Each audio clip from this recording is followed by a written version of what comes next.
Hey everyone, and welcome back to my channel, or if you're new here, my name is Josh, and in today's video, I'm going to be reviewing the Apple Card. So I'll be going over the main features of this card, its pros as well as its drawbacks.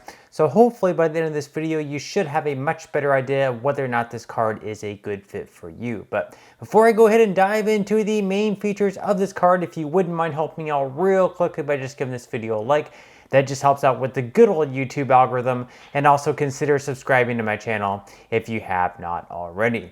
Plus, if you would like to receive at least $60 or possibly more in free stocks, in a pinned comment below, I will be leaving a link to Webull. All you got to do is once you click on that link is sign up for a free account and then deposit at least 1 penny on the platform. Once you do so, you will be receiving 20 free stocks. Each stock is going to be worth at least $3, so you will be receiving at least $60 in free stocks. Okay, so diving right into the main features of the Apple Card. First off, we are going to be talking about how you can earn cash back with this credit card. So starting out, you are going to be earning 3% cash back on everything at Apple. Whether you buy an iPhone at Apple, an iPad at Apple, anything at Apple with this credit card, you are going to be earning 3% cash back. Plus, you're also going to be earning 3% cash back when you use Apple Pay at certain merchants.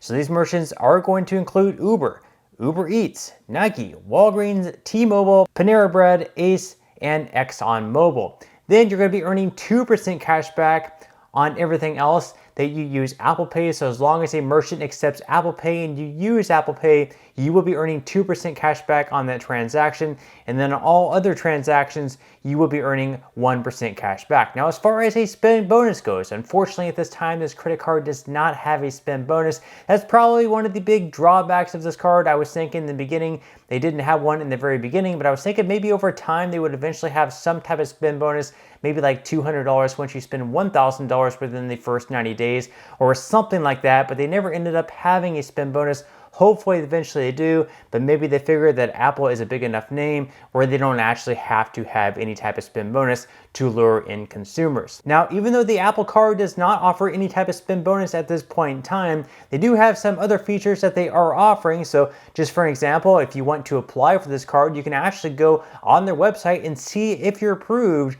and it will not have an impact to your credit score. On top of that, they're also going to tell you what your interest rate would be if you accept their offer and what your credit limit would be. Now, if you are accepted for this card and you decide that you want to have it, at that point, you may have an impact to your credit score. Now, on top of that, you can also start using this card instantly if you are accepted through the wallet app. That's a benefit with this card, whereas with other cards, you might have to wait, let's say like 7 to 10 business days for it to arrive in the mail for you to start using it. With this card, if you get approved through the wallet app, you can definitely start using it instantly.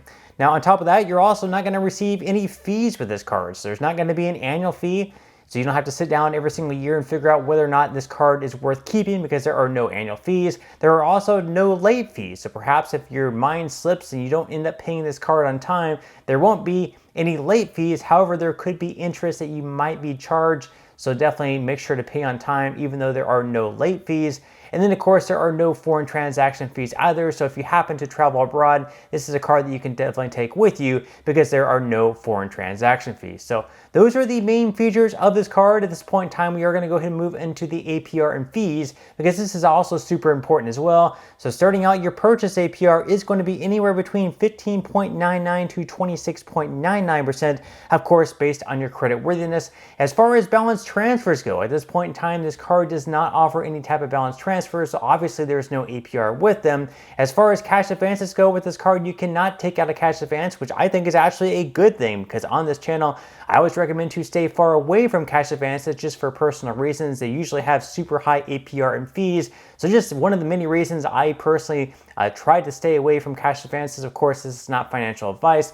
Now, as far as the fees go, like I mentioned just a moment ago, there are no fees with this credit card. So there's no annual fees, there's no late fees, and there are no foreign transaction fees. Now, like I mentioned just a moment ago, even though there are no late fees, I'm not saying to always pay the card late because remember, if you have a balance and you're not paying your card off in full by the due date, you will be hit with interest. So yes, there will still be interest charged on your account if you do not pay on time, but there will not be that $40 late fee if you happen to slip up and pay late. Okay, so now that I went over the main features as well as the APR and fees of the Apple Card, at this point I'm going to go ahead and dive into what I would consider to be the biggest pros and cons of it. So we're going to start out with the good things. The first good thing, of course, is the fact that you will be earning 3% cash back on all transactions with Apple. So that's a pretty good perk there. Also, you're going to be earning 3% cash back when using Apple Pay at select merchants. Once again, those merchants are Uber, Uber Eats, Nike, Walgreens, T-Mobile, Panera Bread, Ace, and ExxonMobil. Then, of course, you're going to be earning 2% cash back at merchants across the board as long as you're using Apple Pay. And then, of course, on all other transactions, you will be earning 1% cash back, which really isn't all that great.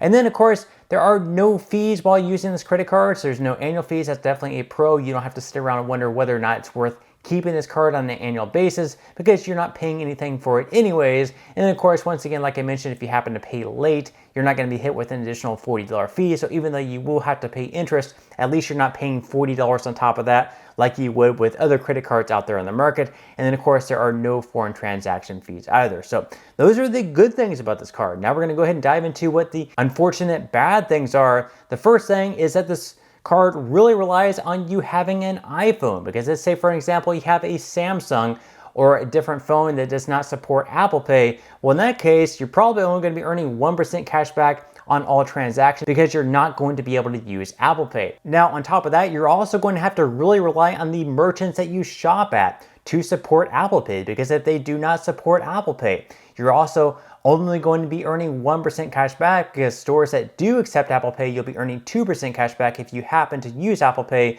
But those who do not support Apple Pay, once again, you're only going to be earning 1% cash back, which is well below average of what you could be receiving. Also, another drawback of this card is that 3% cash back is the best you can receive. So like in the grocery category, for example, there are some credit cards out there where you can actually earn up to 5% cash back, like the Citi Custom Cash Card, where you can earn 5% cash back in your top spending categories. So you may want to have another credit card in those other spending categories, whereas with this credit card, at best, you're only going to be earning 2% cash back on categories like groceries and gas as long as you use Apple Pay. And then the last drawback of this credit card, perhaps the biggest con of this credit card, is the fact that there is no spend bonus. So with many other credit cards out there in the market, you can earn at least, let's say, like $200 to $300 or possibly even more if you're earning points, as long as you spend a certain amount of money within a certain time frame. With this card, once again, I guess because they're Apple and they figure they have a big enough name, they're not offering any type of spend bonus at this point in time.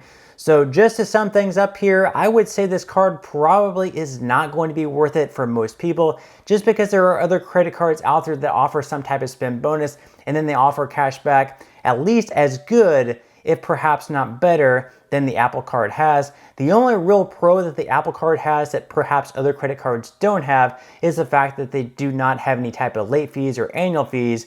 But with other credit cards, you obviously get much better benefits. So this is a card I'm probably not going to recommend for most people to get. But that's all I have for today's review. I certainly hope that you enjoyed and found value out of it. If you did, again, I would greatly appreciate if you could give this video a like. Consider subscribing to my channel if you have not already. And I will see you in the next video.